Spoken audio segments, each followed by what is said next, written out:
ఎన్నికల commission guidelines ప్రకారం ప్రతి ఒక్క నియోజకవర్గంలో పీడబ్ల్యూడీ మహిళలకు ప్రత్యేక పోలింగ్ స్టేషన్ ఏర్పాటు చేస్తామని అన్నారు. భద్రాద్రి కొత్తగూడెం జిల్లా కలెక్టర్ ప్రియాంక ఆలా ఇవాల్టి నుంచి మోడల్ కోడ్ ఆఫ్ కండక్ట్ అమల్లో ఉంటుందని తెలిపారు. ఎన్నికలకు సంబంధించి ఎటువంటి ఫిర్యాదులు ఉన్నా ఐడీఓసీలో కంట్రోల్ రూమ్కు సమాచారం ఇవ్వాలన్నారు. పెయిడ్ న్యూస్ ప్రకటనల గురించి మీడియా కోఆర్డినేషన్ కంట్రోల్ మానిటరింగ్ చేస్తుందన్నారు. ఎలక్షన్ కోడ్ను ఎవరు ఉల్లంఘించకూడదని కలెక్టర్ అన్నారు.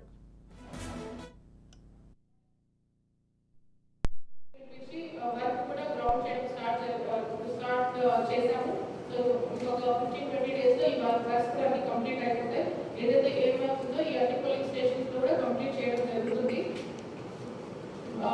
As per the ECI guide lines each constituencies కి ఒక specific women polling station, PWD polling station and model polling station కూడా ఎస్టాబ్లిష్ చేయాల్సి వస్తుంది. దానికి అనుకూలంగా కూడా ఆల్రెడీ ఐడెంటిఫై చేయడం జరిగింది. ఇంకా దానికి అరేంజ్మెంట్స్ కూడా ఈ 15-20 డేస్ లో చేయడం జరుగుతుంది. ఈ రోజు నుంచి because model code of conduct is in place, దానికి సంబంధించిన ఎఫ్ఎస్టీస్ ఫ్లయింగ్ స్క్వాడ్స్ కానీ స్టాటిక్ సర్వేలెన్స్ టీమ్స్ కానీ ఏదైతే teams for the running of NCC is required అవన్నీ ఆల్రెడీ కాన్స్టిట్యూట్ చేయడం జరిగింది. అండ్ ఈ రోజు నుంచి ఆల్రెడీ వాళ్ళ విధులు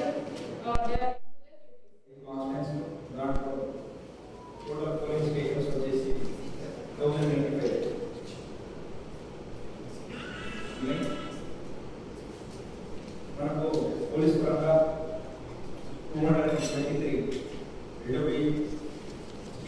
పోలీస్ స్టేషన్గా డిక్లేర్ చేయడం జరిగింది. అండ్ ఇంటర్ ఈ ఎన్నికలలో 2500 పోలీస్ సిబ్బందిని మనం రిక్వైర్మెంట్ చేయడం జరుగుతుంది. ఇప్పుడు నుంచి చెప్పినట్టుగా ఎఫ్ఎస్టీ అండ్ ఎస్ఎస్టీ ఇమీడియట్గా మొదలైతే, అలాగే చెక్ పోస్ట్ 24/7 అంటే అన్ని జిల్లా బోర్డర్లు అలాగే అంతర్రాష్ట్రీయ బోర్డర్లు కూడా మనకు ఆంధ్రప్రదేశ్ ఛత్తీస్గఢ్ బోర్డర్ కూడా చెక్ పోస్ట్ ఓపెన్ చేయడం జరిగింది. అలాగే సీజర్స్ క్యాష్ ఇది అందరూ కూడా ప్రజలందరూ